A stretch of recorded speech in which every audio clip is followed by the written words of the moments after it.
Bienvenidos hermanos y amigos a nuestros programas radiales diarios. Bienvenidos todos aquellos que se conectan a través de estas emisoras y que escuchan nuestros programas, también en los grupos bíblicos. Que Dios bendiga a todas las familias que pueden escuchar la palabra de Dios y aplicarla a su vida. Estamos aquí cada día para aprender y para ser edificados porque nuestro Dios nos ha dado el privilegio de tener una Biblia, de poderla leer, con la ayuda del Espíritu Santo, poder comprender, poder aplicar a nuestra vida y enseñar a otros. Es una gran bendición. Estamos en la primera epístola a los tesalonicenses y hemos llegado al capítulo 3. Dice la palabra del Señor. Por lo cual, no pudiendo soportarlo más, acordamos quedarnos solos en Atenas y enviamos a Timoteo, nuestro hermano, servidor de Dios y colaborador nuestro en el Evangelio de Cristo, para confirmaros y exhortaros respecto a vuestra fe, a fin de que nadie se inquiete por estas tribulaciones, porque vosotros mismos sabéis que para esto estamos puestos. Recordemos entonces que el apóstol Pablo había hecho un recorrido en su segundo viaje misionero y había pasado por la ciudad de Filipos y allí había sido encarcelado y maltratado. Luego salió de esta ciudad, pasó por otras y finalmente pasaba por Tesalónica en uno de sus recorridos y allí también predicó el evangelio y Dios había preparado el corazón de mucha gente para aceptar la palabra de Dios. Pero se formó una turba, se formó un conflicto allí porque donde Pablo llegaba predicando el evangelio estaban los chismosos, los envidiosos, gente iracunda poseída por Satanás, especialmente judíos, y los perseguían. Pero también contaminaban con todo esto a los paganos. Total que Pablo era perseguido por gobernantes, por gente del pueblo, por judíos, gentiles, paisanos, en fin, tenía muchas persecuciones. Él tuvo que salir huyendo también de Tesalónica. Pero en el capítulo 3 nos cuenta que estaba con cierta angustia, con mucha preocupación. Ya había pasado un buen tiempo desde que había predicado allí en Tesalónica y no tenía toda la información, pero él sabía que estaban siendo perseguidos. Dice él que no soportando más la preocupación, casi la angustia de pensar que los tesalonicenses pudieran apartarse, descarriarse, abandonar el llamado que Dios les había hecho. Entonces envía a Timoteo para enterarse de cuál era la situación allí. Posiblemente se quedó con Lucas, quizás envió a Timoteo con Silvano. Lo cierto es que Timoteo lleva la cabeza, lleva la rienda en este momento de esta encomienda que Dios le hace. Timoteo, ve y entérate de cómo están las cosas allá. Estoy muy angustiado por estos hermanos. Deben estar sufriendo persecución por sus vecinos, deben estar siendo asediados, atacados y no sabemos si ellos abandonen el camino, si soportan, porque están muy nuevos. Pero la iglesia de los tesalonicenses era una iglesia ejemplar. A pesar de ser nuevos, ellos se envalentonaron, se enfrentaron a la situación, predicaban el evangelio en medio de las turbas, en medio de la persecución, en medio de angustias. Ellos seguían evangelizando, salían a sus vecinos y también a las ciudades adyacentes y predicaban la palabra del Señor. Entonces dice, no podía soportar más y nos quedamos en Atenas, pero enviamos a Timoteo, dice allí la palabra del Señor. Es muy clave que nosotros veamos este pasaje y podamos aplicar a nuestra vida que en medio de las tribulaciones, de las dificultades, angustias, por causa del Evangelio, cualquiera sea la circunstancia que atravesemos, no perdamos nuestra fe. Sigamos el ejemplo de los de Tesalónica y más bien anunciamos el Evangelio del Señor. Ahora, también es un ejemplo Pablo aquí como pastor que no es suficiente predicar el evangelio a las almas, sino una vez que ellos llegan al evangelio, es necesario ocuparnos y preocuparnos por ellos, también de discipularlos para que puedan crecer en la gracia del Señor. Entonces, aquí podemos escuchar ese palpitar del corazón de Pablo, que él está interesado por los santos de la iglesia. Él estaba en Atenas, pero tenía ese anhelo de saber qué había pasado con estos convertidos. Él quería enterarse y envía a los discípulos, y el diablo se le oponía para que él no fuera a Tesalónica. No es explícito el apóstol cómo es que el diablo se le oponía, pero él sabía, él discernía que el diablo lo estaba estorbando, y por eso él escribe también esto, diciendo que Satanás lo había estorbado. En el capítulo 2 pudimos leerlo. Entonces envía a Timoteo, él va y le trae razón de cuál es la situación que está allí. Esto le gustó muchísimo a Pablo porque él estaba muy agobiado y realmente necesitaba saber razón. Dice, enviamos a Timoteo, nuestro hermano, servidor de Dios y colaborador nuestro en el Evangelio de Cristo, para confirmar o confirmaros y exhortaros respecto a vuestra fe. Ahora, yo quiero que ustedes vean los títulos que Pablo le da a Timoteo. No dice les envía al reverendo, al profeta internacional, como hacen hoy, al apóstol Timoteo, para que ustedes lo honren con una alfombra roja. Los títulos que él le da es, él es nuestro hermano, él es servidor, es un servidor de Dios, es un colaborador de nosotros en el Evangelio. En ese tiempo, esos títulos y credenciales no existían. A medida que la iglesia fue avanzando, entonces se fueron poniendo títulos. Llegaron a tener demasiadas credenciales y renombre, incluso cambiaron hasta la forma de vestir. Hoy en día tenemos demasiados títulos, credenciales y ropajes que a veces da risa, una risa irónica. Pensamos, qué ironía. El Señor Jesús, el dueño del Evangelio, el fundador de la iglesia, comenzó la iglesia caminando por las calles de Israel, por las tierras polvorientas. Entró a Jerusalén en un burro prestado. Mandó a sus discípulos a buscarle un pollino prestado para él poder montarse allí y entrar a Jerusalén, no en caballos, no en carrozas, no en carros lujosos, no tenía esclavos ni guardaespaldas. Él entró de esta manera, el fundador del evangelio, el fundador de la iglesia, el dueño de todo lo que existe, nos dio ejemplo de desprenderse de todo con tal de servir.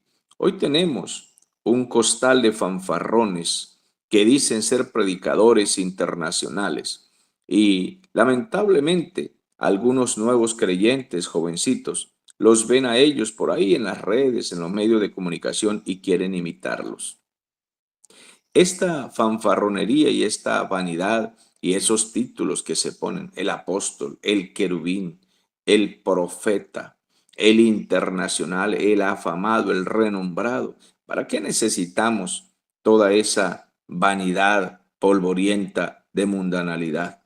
Qué bueno que se nos pueda llamar colaboradores de nuestros hermanos, servidores de Dios, hermanos en Cristo. No somos una clase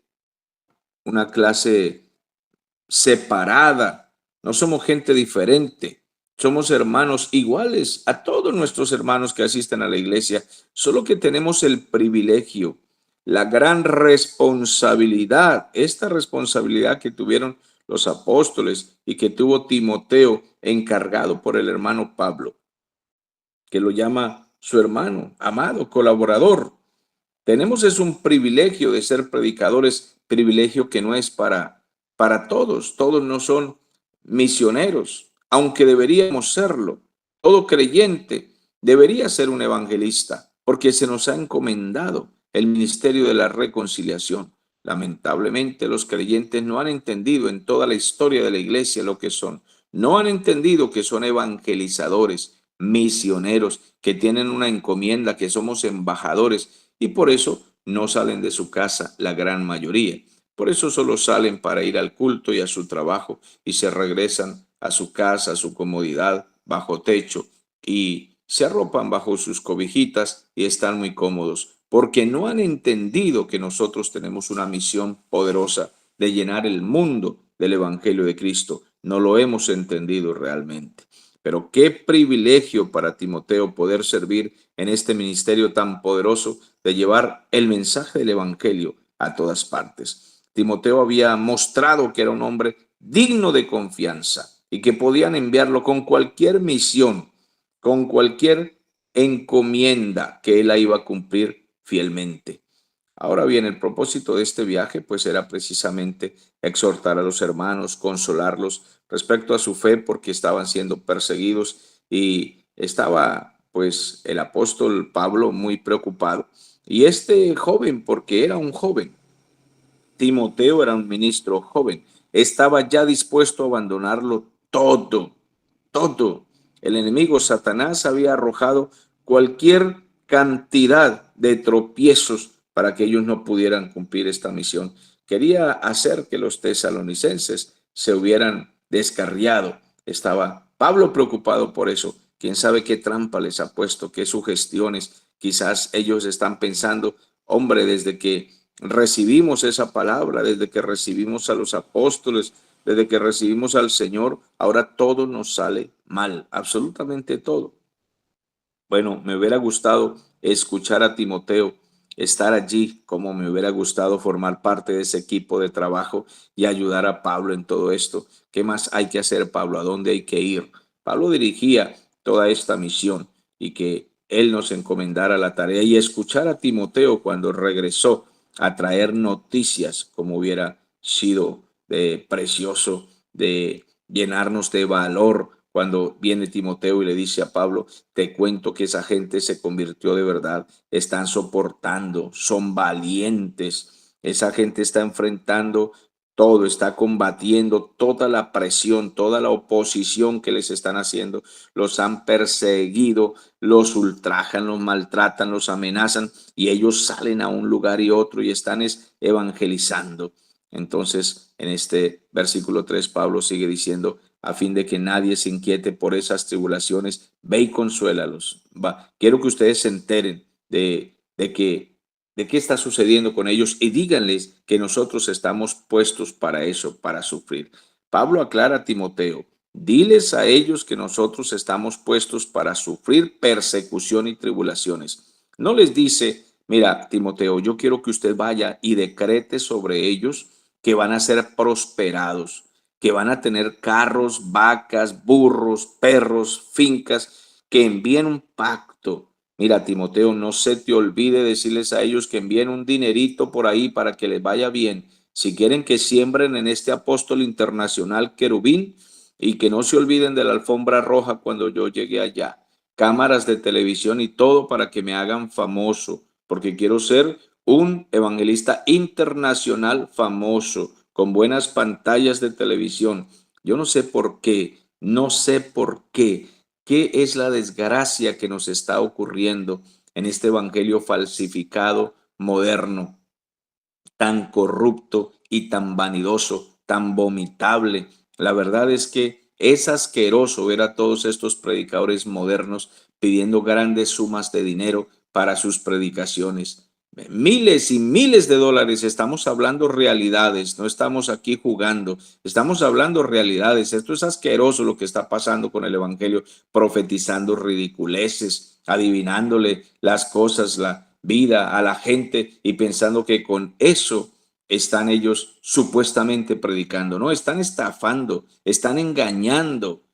Eso no es lo que el Señor nos mandó a hacer a nosotros realmente, extender el evangelio de la salvación y advertirle a la gente que nos viene grandes persecuciones, terribles persecuciones, que en muchos países del mundo los cristianos van a ser arrestados, que vamos a ser enfrentados, que hay países donde ya se prohíbe predicar el evangelio, que se preparen para esto, le dice Pablo a Timoteo, porque para eso es que nosotros fuimos puestos, para sufrir. Nosotros no hemos sido puestos para desear dinero y millones y aviones. No, posiblemente algún creyente llega a tener dinero. Damos gracias a Dios porque hay muchos creyentes que han podido llegar a ser bendecidos y prosperados en sus trabajos, en fin. Pero no es el evangelio la causa. No es que por predicar el evangelio vamos a ser millonarios. No, por recibir el evangelio nosotros somos salvados por el Señor en su misericordia. Por abrir nuestro corazón, gracias a la obra del Espíritu Santo, somos salvados. Y en cuanto a la prosperidad, Dios decide a quién le va a dar esto o aquello. La promesa no es que si venimos a Cristo vamos a ser millonarios. La promesa es que si venimos a Cristo seremos salvos de la desgracia, del infierno y de las tantas tribulaciones que vienen para esta tierra, juicios que vienen. Pero en el camino vamos a sufrir pruebas, vamos a atravesar por cosas desagradables y Pablo le dice a Timoteo, adviérteles que nosotros vamos a sufrir, que deben soportar, que deben resistir, que no todo sale bien en este camino. Entonces, Timoteo tenía que recordarles que no era extraño el sufrimiento en absoluto, sino que es normal para los cristianos pasar por estas tribulaciones, que hemos sido puestos y llamados para eso, como la carta del apóstol Pedro también nos advierte en la primera epístola, capítulo 1, versículos 6, 7, la palabra del Señor dice que la fe de nosotros tiene que ser probada con fuego. Todo creyente es probado con ese fuego. Si es necesario, tengáis que pasar por diversas pruebas, porque vuestra fe es mucho más preciosa que el oro, aunque perecedero. Entonces es probado el creyente, la fe es probada.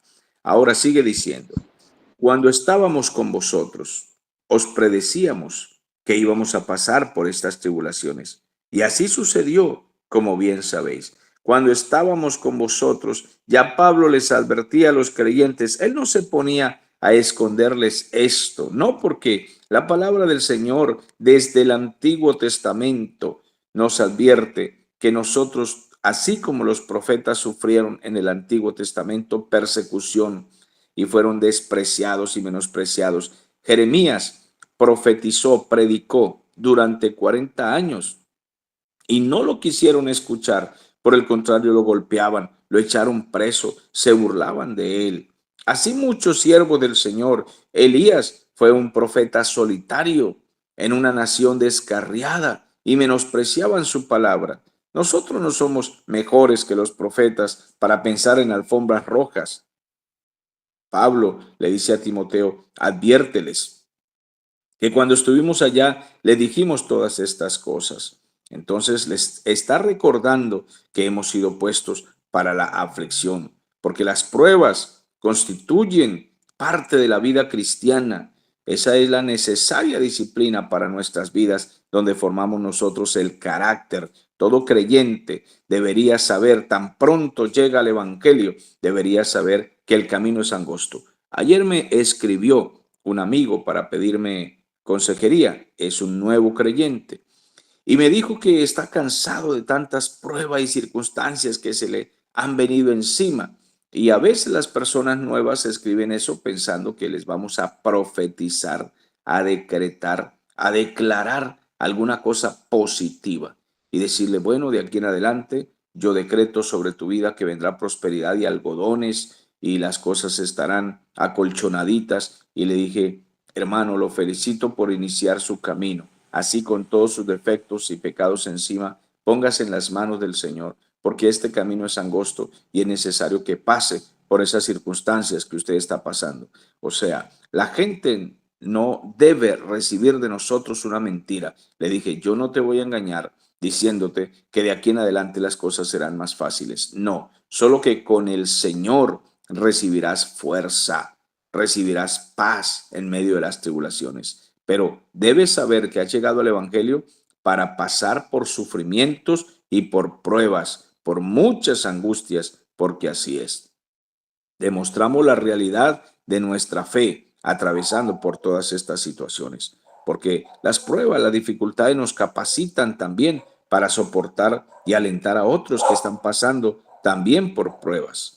La carta a los Corintios, la segunda carta en el capítulo 1, precisamente nos habla de esto. Por ahí, por el versículo 4, nos dice que Dios nos consuela en todas nuestras pruebas, tribulaciones, dificultades, para que nosotros podamos consolar también a otros que estén pasando por cualquier tribulación.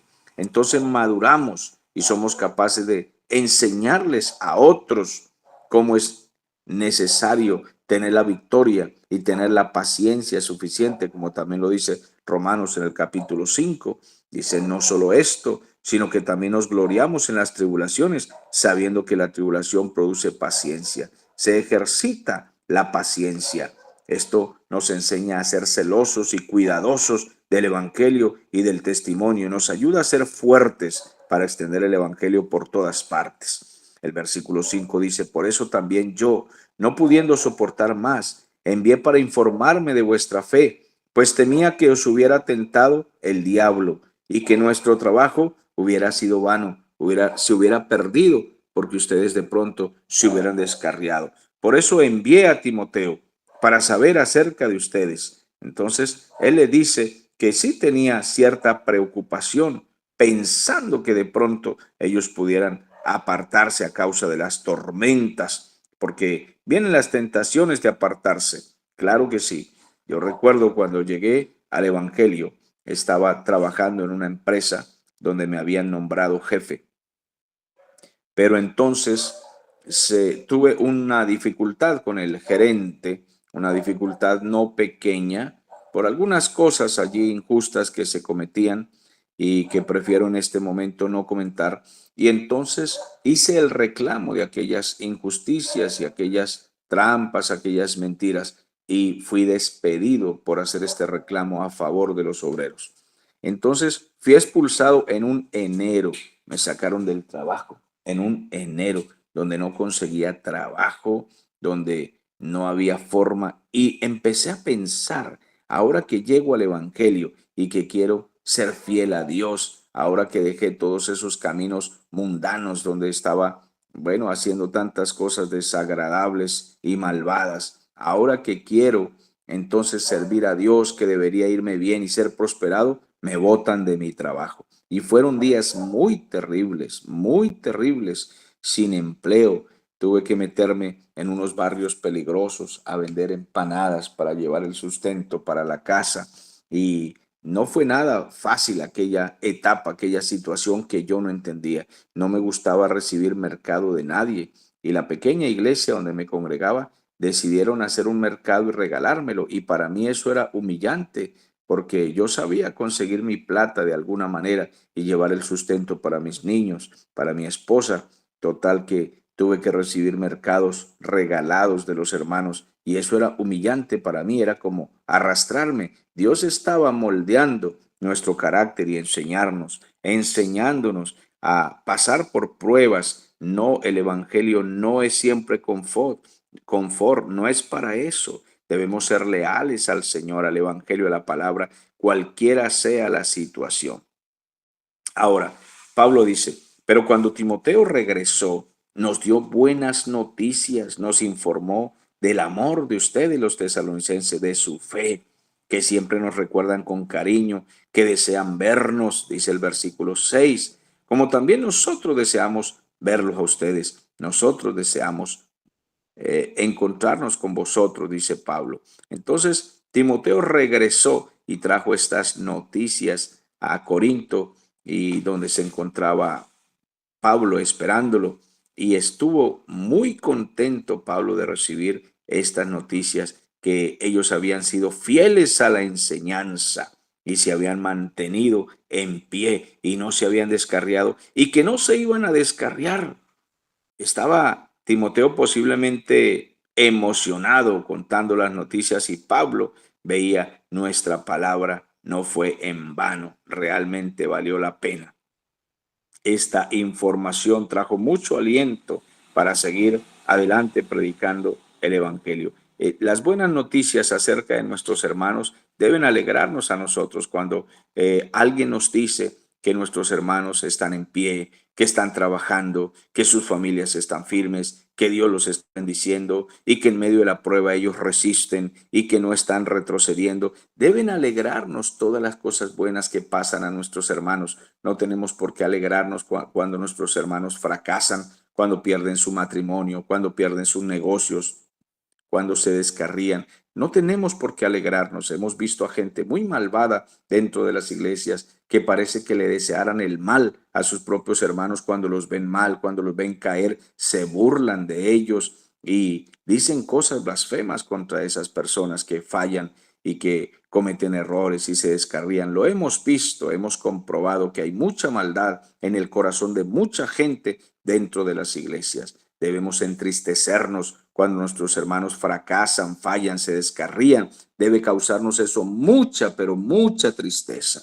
Por eso, hermanos, en medio de toda nuestra necesidad y aflicción, fuimos consolados al saber de vuestra fe, dice Pablo a Timoteo. Dice Pablo en la carta a los tesalonicenses que al saber de las noticias que trajo Timoteo, a él le alegró muchísimo. Fuimos consolados al saber estas cosas. Fueron como agua fresca cuando uno tiene sed, mucha sed, y llega esa agua fresca y bebe. Se le calmó la angustia a Pablo, esa aflicción que tenía por sus hermanos. Qué bueno que nosotros podamos preocuparnos y angustiarnos así por nuestros hermanos al punto de orar y de enviar mensajes y querer saber cómo están. De modo que ahora hemos vuelto a vivir, dice Pablo. Estaba en tanta angustia en mi alma, pero he vuelto a vivir sabiendo que estáis firmes en el Señor. Eso es lo que exclama él. Hemos vuelto a vivir la alegría de que ustedes estén bien, de que han permanecido. Esta noticia nos ha traído muchísima alegría. Que ustedes sean abnegados, que tengan devoción, que hayan escuchado realmente las palabras que nosotros les hemos predicado. Por lo cual, ¿qué acción de gracias podemos dar a Dios por vosotros, por todo el gozo con que nos gozamos a causa de vosotros delante de nuestro Dios? Bueno, las palabras que expresa Pablo eran prácticamente insuficientes. Él simplemente está dando gracias a Dios por todo lo que le llena su corazón, porque su copa se ha rebosado de gozo al escuchar las buenas noticias. Pablo dice que está orando de día y de noche con gran insistencia, dice, para que veamos vuestro rostro y completemos lo que falte a vuestra fe. Bueno, todo lo que sea necesario ahora nosotros enseñarles y terminar de adoctrinarlos, nosotros lo haremos. Haremos más esfuerzo porque ahora tengo ánimo, dice Pablo. Ahora que me han traído estas noticias, tengo ánimo y quiero constantemente orar por ustedes y pedirle a Dios que me permita encontrarlos a ustedes en cualquier momento. Tengo que regresar allá para seguirlos adoctrinando. La vida de oración de Pablo era diaria. Esto es lo que un pastor debe hacer siempre, todos los días, orando y estudiando la palabra y adoctrinando y enviando mensajes edificantes.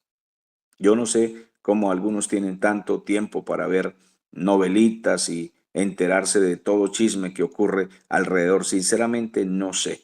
Bueno, yo en la semana tengo que predicar, como les he dicho, de 8 a 10 mensajes semanales y aparte de eso responder a preguntas que la gente envía porque no me gusta dejar a la gente esperando demasiado tiempo cuando envían preguntas bíblicas.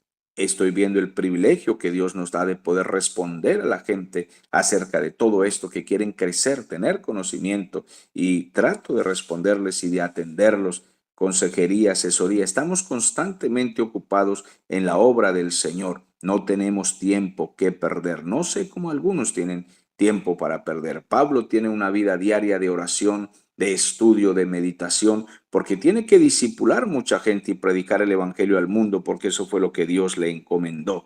Entonces, él le está diciendo, pronto vuelvo para seguirlos adoctrinando. Dice, pero el mismo Dios y Padre nuestro y nuestro Señor Jesucristo dirija nuestro camino a vosotros, que me abra el camino porque deseo regresar, como decía en el capítulo anterior, solo que el diablo me ha estorbado. Pero ahora estoy orando a nuestro Dios, a nuestro Padre, al Señor Jesucristo, que dirija nuestro camino a vosotros. Él está siendo específico. Él desea regresar para poderlos ver y seguirlos adoctrinando. Está orando a Dios por esto y el Señor os haga crecer y abundar en amor unos para con otros y para con todos, como también lo hacemos nosotros para con vosotros. Los tesalonicenses eran realmente encomiables en esa manifestación de un amor cristiano, eran muy genuinos. Pablo en esta carta lo único que encontramos es elogios y felicitaciones. Pero de todas maneras, esto no significa que estaban completamente maduros. Por supuesto que no. Además, eran una iglesia nueva. Entonces, Pablo está rogando para que ellos reciban mayor medida, para que reciban mayor conocimiento, para que el diablo no se vaya a meter y causar divisiones entre ellos. Cuando vamos avanzando en el camino de la carta y luego llegamos a la segunda epístola, notamos precisamente que todo creyente, por más que demuestre amor y conversión verdadera, necesita crecer y necesita madurar. Entonces su amor debía abarcar a sus hermanos en la fe, a todos los hombres, incluyendo a sus enemigos, porque ese es el modelo que el Señor Jesús nos dio, nos enseñó con gran ejemplo, y también los apóstoles, que hay que amar incluso a los enemigos. Dice la palabra del Señor en el versículo 13, que el Señor afirme vuestros corazones, que os haga irreprochables o irreprensibles en santidad delante de Dios nuestro Padre en la venida de nuestro Señor Jesucristo con todos sus santos. Porque cuando venga el Señor debe encontrarnos de esa manera. Y el Señor lo hará. Es Él quien nos ayuda a estar irreprensibles y en santidad para su venida. Y noten que ya el apóstol Pablo a unos nuevos creyentes les está diciendo que estén listos siempre porque el Señor regresa pronto, que estén listos porque el Señor va a regresar. Las iglesias, cuando nació la iglesia del Señor, las iglesias eran edificadas con la esperanza del regreso del Señor Jesús. Hoy no se predica mucho acerca del regreso del Señor Jesús. Dice que eso no se debe predicar, que asusta a la gente, que la gran tribulación, que los juicios, que esas cosas no se deben enseñar porque la gente nueva no comprende, en fin, se sacan muchas excusas. Pablo no se ponía con todos estos rodeos, sino que claramente les decía que estuvieran listos y santos porque el Señor regresaría en cualquier momento. Les establecía la doctrina para que formaran un carácter cristiano, de manera que pudieran estar sin acusaciones del diablo. El diablo siempre va a buscar acusarnos, va a buscar desviarnos y tener un arma contra nosotros. Él quiere calumniarnos, pero Pablo desea que al regresar el Señor, cuando venga Cristo, ellos estén firmes, porque el tribunal de Cristo será para recompensar a todos los que estén caminando en la obra misionera, firmes y santos, amándose unos a otros, porque el Señor vendrá, recuperará a los que son suyos, los que están aquí en medio de todas estas angustias, son suyos, Él los tomará para sí. Y Pablo ya está enseñando esto. Bien, los santos son todos los asistentes a la iglesia del Señor que se mantienen en una fe verdadera. No todos los que se congregan simplemente y que fueron bautizados y que algunos tienen ministerio son llamados santos aquí y que se irán con el Señor. No, no todos los que asisten a las iglesias son santos, sino los que asisten pero que están convertidos realmente y que se mantienen en la fe hasta el último día. Así de que estas son las recomendaciones que hace Pablo y está cerrando aquí la palabra del Señor con este versículo 13 que nos dice en este capítulo 3 que el Señor afirme vuestros corazones, que os haga irreprochables en santidad delante de Dios nuestro Padre en la venida de nuestro Señor Jesucristo con todos sus santos. Cuando pasemos al capítulo 4 veremos entonces cómo es que Pablo pone este sello aquí en esta primera carta, se dirige a la recta final, hablando claramente de cómo será la venida del Señor. Bueno, amados hermanos, hasta una próxima ocasión, cuando pasemos al próximo capítulo, a la misma hora y por el mismo canal.